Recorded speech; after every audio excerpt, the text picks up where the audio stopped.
بسم اللہ الرحمن الرحیم۔ ماشاء اللہ آج 28ویں تراویح تھی اور 29واں اور 30ویں پارہ پڑھا گیا۔ 29 کا پورا پارہ پڑھا گیا۔ سورہ ملک ہے، اس کے آغاز میں اللہ کی ذات بڑی برکت والی، ساری بادشاہت اس کے اختیار میں ہے، پوری قدرت والی ذات۔ اس ذات نے زندگی اور موت پیدا فرمائی ہے۔ وہ ذات دیکھنا چاہتی ہے اچھا عمل کون لے کے آتا ہے، اچھا عمل کون لے کے آتا ہے۔ اللہ کے یہاں کوالٹی ہے، کثرت نہیں ہے، کوالٹی، معیار اچھا۔ اور عمل کی کوالٹی بنتی ہے جب اس کے اندر اخلاص ہو اور اپنے نبی کا طریقہ موجود ہو۔ جتنی وہ چیز شریعت کے مطابق سنت میں ڈھلی ہوگی اور جس قدر اخلاص اور خلوص زیادہ ہوگا، اس عمل کا وزن بڑھ جائے گا اور اس عمل کا معیار بڑھ جائے گا۔ اسی کا تذکرہ فرمایا کہ اللہ رب العزت قادر مطلق ہے دنیا آخرت کے لحاظ سے۔ اس پوری کائنات میں قادر مطلق وہی ہے۔ آسمان کا منظر دیکھو، بار بار دیکھو، کہیں پھٹن اس چھت پہ بھی نظر آ رہی ہے؟ کچھ نہیں ملے گا۔ یہ اسی کی ذات ہے، اسی کی قدرت ہے، سب کچھ سنتا ہے، سب کچھ دیکھتا ہے۔ بدعملی کرنے والے کیسے اللہ کی پکڑ سے بے خوف ہو چکے ہیں، کیسے بے خوف۔ ایک دن آنے والا ہے جس دن اللہ بدعمالیوں پہ سزا دیں گے۔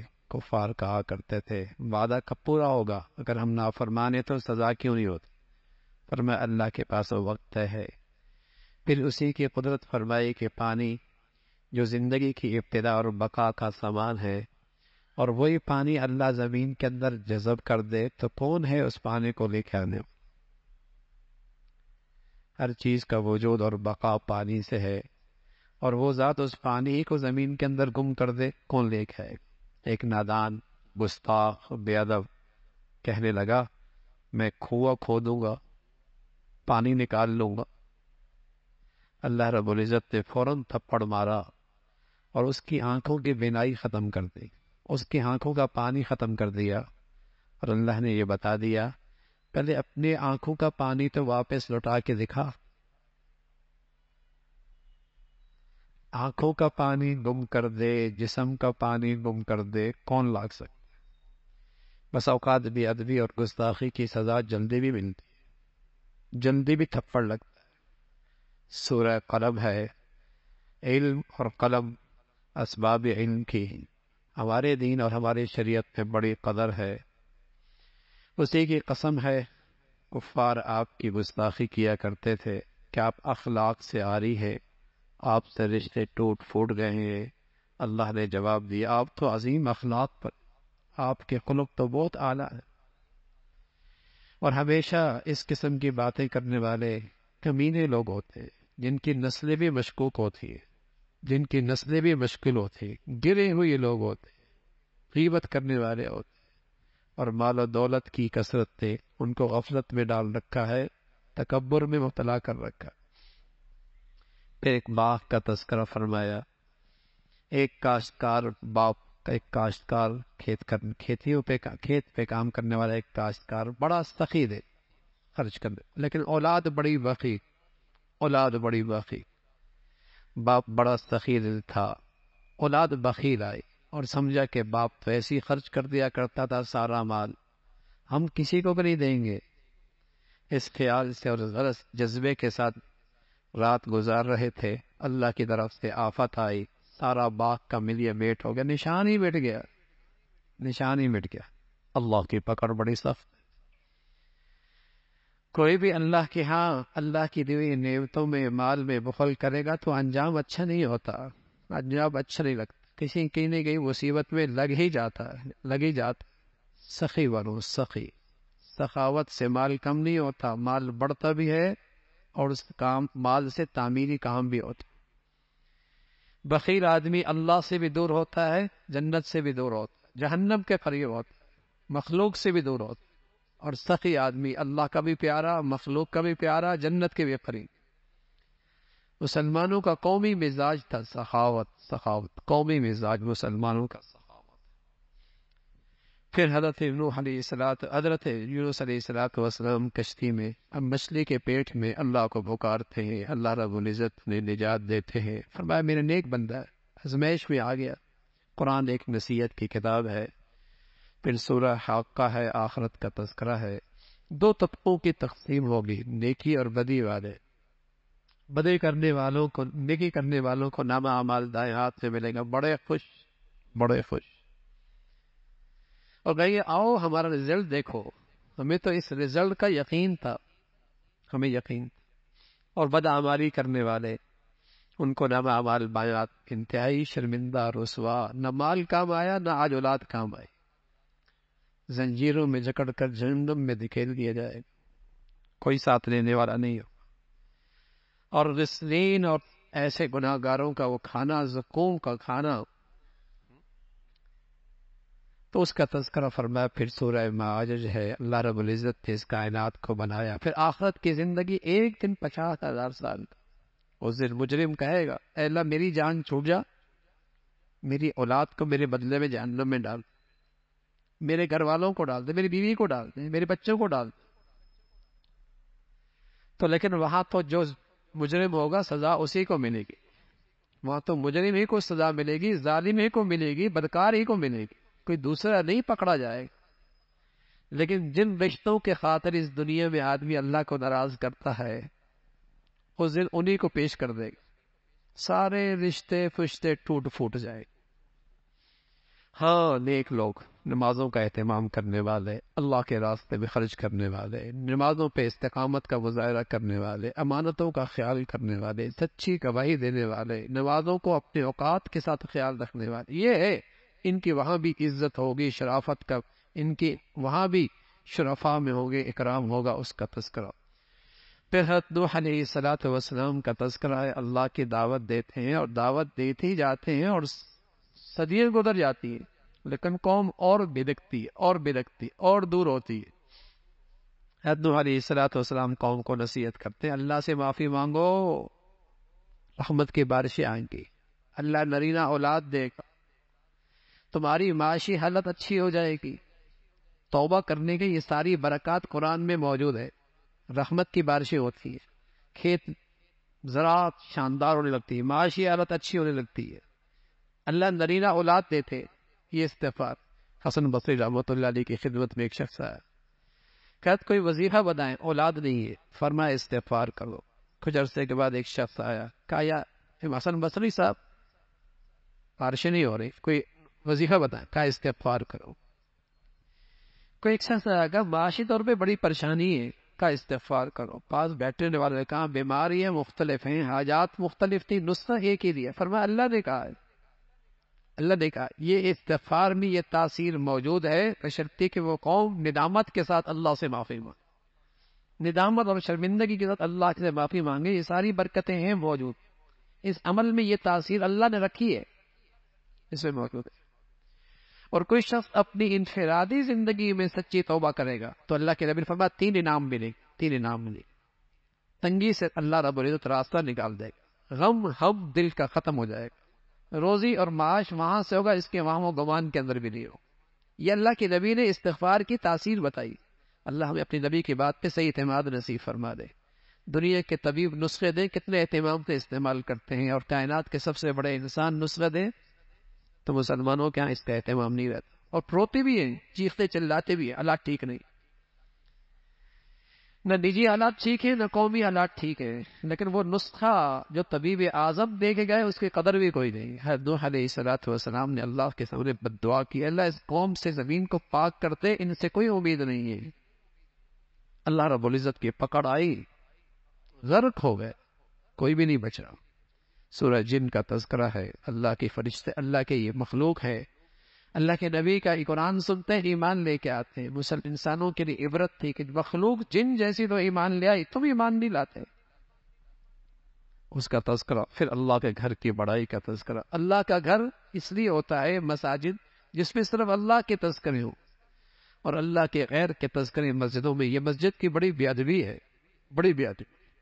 آپ بتا دیجئے نفع نقصان کا مالک ایک اللہ ہے، ایک اللہ کے ذات، میں بھی نفع نقصان کا مالک نہیں، پھر اللہ نے اپنے حبیب کو بہت پیارے انداز سے پکارا، ایک کملی والے اٹھ، رات کی تنہائی میں میری بندگی کا تہجد پڑھ، ایک کملی والے، اور ٹھہر ٹھہر کے قرآن پڑھ۔ پہلے یہ تہجد فرض تھا اس امت پر، آسانی فرما دی، فرمایا فرض تو نہیں ہے، لیکن جو میرے پیارے ہوتے اور رات کو اٹھا کرتے، جو میرے مقرب ہوتے، میرے خواص اور خاص ہوتے، انہیں تہجد کی سعادت اور نواز نصیب ہوتی۔ اللہ ہمیں بھی نصیب فرما دے۔ سحری کا وقت ہوتا ہے، اٹھنا ہی ہوتا ہے بھائی، پڑھ لیا کریں اور اللہ سے مانگ لیا کریں، اللہ زندگی بھر کا معمول نصیب فرما دے۔ تہجد کی نماز جہاں اللہ کے مقرب بندوں کی نماز ہے، وہاں اللہ کے نبی نے اس کی تاثیر بتائی ہے، اس کو بٹھا دو بھائی۔ وہاں یہ تاثیر بھی بتائیے کہ اس سے جسم کی صحت بھی ہے، اس میں جسم کی صحت بھی ہے۔ طبیب کہہ دے صبح صبح واکنگ کر لو، صحت مل جائے گی، تو 30 سال سے سورج نکلتے نہیں دیکھا، واکنگ کرنا شروع کر دے گا سویرے سویرے۔ اور اللہ کے نبی کہہ رہے ہیں تہجد میں صحت ہے، تہجد میں بھی روحانی بھی صحت ہے، جسمانی بھی صحت ہے، اس کا تذکرہ فرمایا۔ اور پھر سورہ مدثر کا تذکرہ ہے، اب اللہ کی دعوت، اللہ کا پیغام پہنچاتے رہیں۔ ولید بن مغیرہ جیسا زمیندار، بڑی دولت، بڑا پیسہ، روزانہ ہر سالانہ کروڑوں روپے کی آمدنی اس کی ہوا کرتی، لیکن اس کی دولت نے اسے اور سرکش بنا دیا، اس کا تذکرہ فرمایا۔ پھر جنت جہنم میں جانے والوں کا تذکرہ، وہ کیا کن بری عادتوں میں مبتلا تھے کہ جہنم میں گئے، فرمایا ان کی ایک بری عادت تو یہ تھی کہ وہ نماز نہیں پڑھتے۔ جہنم میں جانے والوں کی عادات کا تذکرہ فرمایا، ان کی ایک عادت تو یہ تھی کہ نماز نہیں پڑھتے۔ ما سلککم فی سقر، کیوں پڑھے ہو جہنم میں؟ کہتے ہیں لم نکو من المصلین، نماز نہیں پڑھتے۔ بڑی ہمت ہے مسلمانوں کی، قرآن پہ ایمان رکھتے ہیں، اور پھر ان کی اولادیں اور بچیاں نماز نہیں پڑھتی اور فکر بھی نہیں ہوتی، دنیا کی آگ کی طرف جائیں تو بے چین ہو جاتی ہیں، جہنم کی آگ کی طرف میری نسل دوڑ رہی ہے، کسی کے ماتھے پہ بل نہیں آتا، کام پہ جو نہیں رنگ۔ ما سلککم فی سقر، کیوں پڑھے جہنم، نماز نہیں پڑھتے۔ اللہ نہ کرے ہمارے گھروں میں کوئی بے نمازی ہو، اللہ نہ کرے۔ نماز تو اسلام کا وہ بنیادی رکن ہے بھائی، اس کے بعد اسلام ہے ہی کوئی نہیں اس کے بغیر۔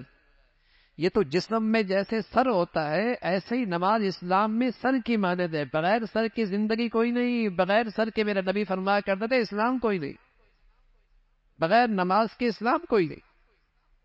ما سلککم فی، جہنمیوں میں جانے کی وجوہات قرآن بتاتا ہے، نماز نہیں پڑھتے، ضرورت مندوں کی ضرورت نہیں پوری کرتے، بے دینوں کے ساتھ مل کر اہل دین کا مذاق اڑایا کرتے تھے، اور انہیں مرنے کے بعد کی زندگی کا یقین ہی کوئی نہیں۔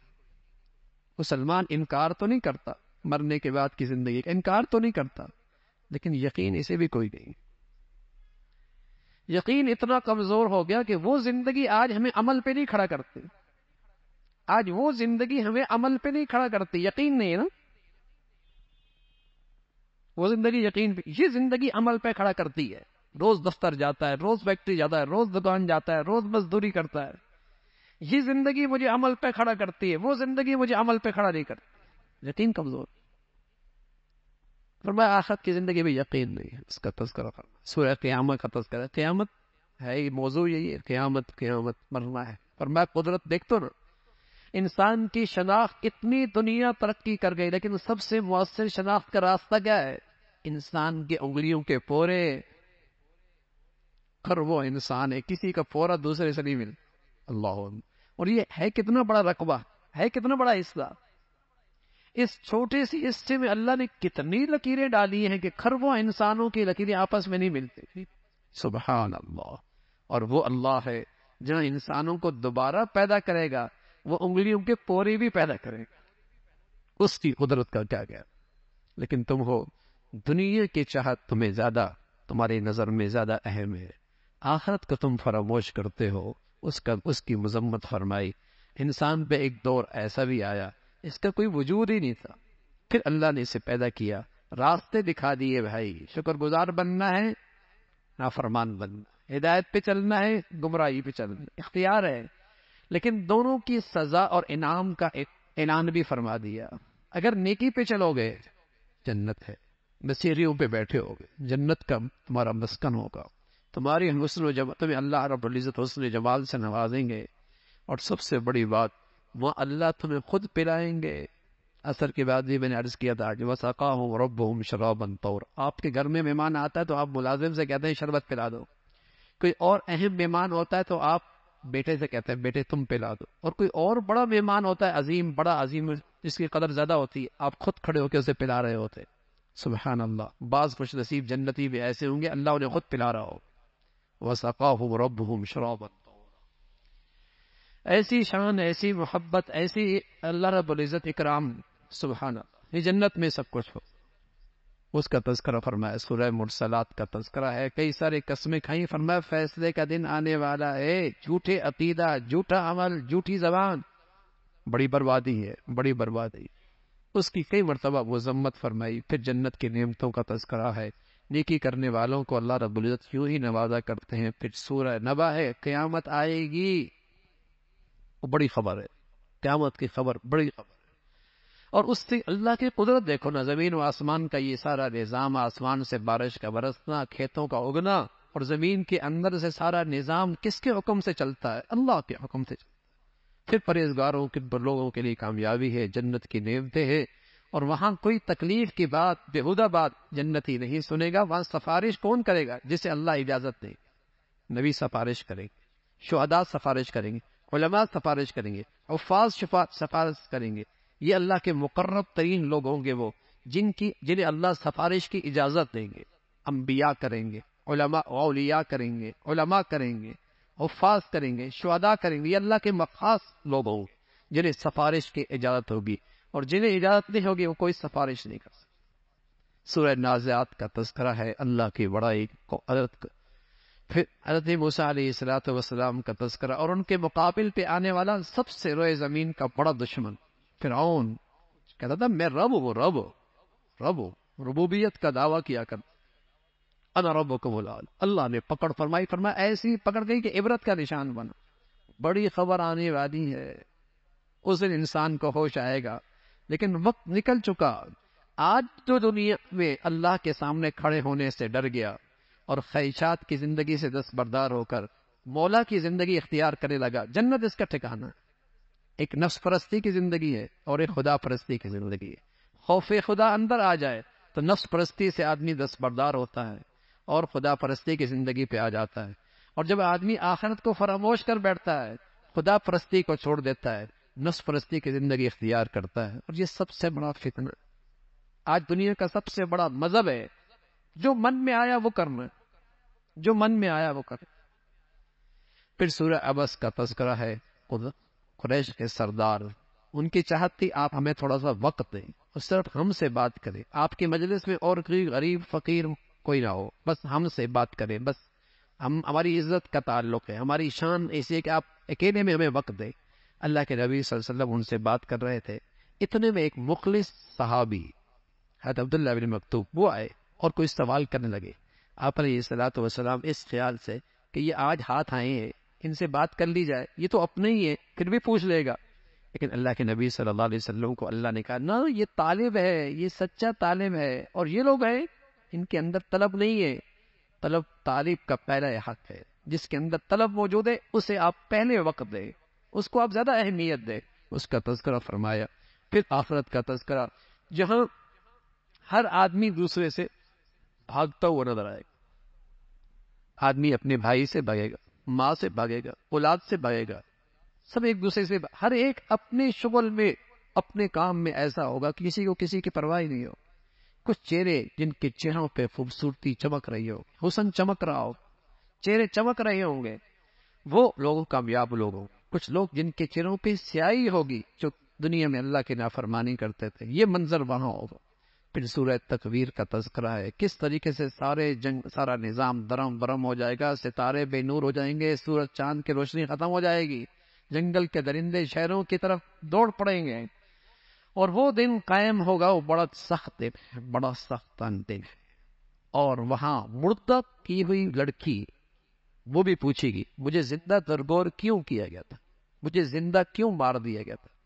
اس زمانے میں تو بچیاں پیدا ہوتی تھیں پھر انہیں قتل کرتے تھے، اور آج 4 مہینے کے بعد 5 مہینے کے بعد بچوں کو ضائع کر دیتے، اس لیے کہ بچہ ایک ہی اچھا، یا بچہ 2 ہی اچھے، یا بچیاں کی ہو بس بچے ہوں. ہاں، جب پتہ چلتا ہے 4 مہینے کے بعد 5 مہینے کے بعد اسے قتل کر دیتے ہیں. یہ قاتل ہے، جو کہتا ہے وہ بھی قاتل ہے، جو کرتا ہے وہ بھی قاتل ہے، جو سہولت کار ہے وہ بھی قاتل، روح پڑ جاتی، روح پڑ جاتی کل قیامت میں۔ آج تو شاید کوئی ہاتھ نہ ڈالے، لیکن کل قیامت میں تو یہ مظلوم اللہ کے سامنے فریاد کرے گا، برجا کرے گا۔ پھر قیامت کا تذکرہ ہے اور انسان کو تلقین فرمائے، انسان تو اپنے رب سے کیوں غافل ہے؟ دیکھتا نہیں اپنی تخلیق، اپنا جسم کیسے اللہ نے تیری ذات کے اندر کیسی کیسی نعمتیں رکھی ہے اور کیسا حسین بنایا ہے، ایسا جیسے تو چاہے کہ ایسا مجھے بنا دے۔ ارے آنکھیں کہیں اور ہوتی، ناک کہیں اور ہوتا، منہ کہیں اور ہوتا، سبحان اللہ، لقمہ اٹھاتا ہے، دیکھ بھی لیتا ہے، سونگ بھی لیتا ہے، کھا بھی لیتا ہے۔ ہاں؟ ایسی خوبصورت تصویر بنائی ہے، پھر اس رب کریم سے کس چیز نے تجھے غافل کر رکھا؟ وہ دن آنے والا ہے، دن بڑا سخت ہے، اور وہاں بادشاہت فیصلہ صرف ایک اللہ کا ہے اور کوئی نہیں ہوگا۔ اللہ رب العزت اپنی عظمت، محبت اور آخرت کی سچی فکر نصیب فرمائے۔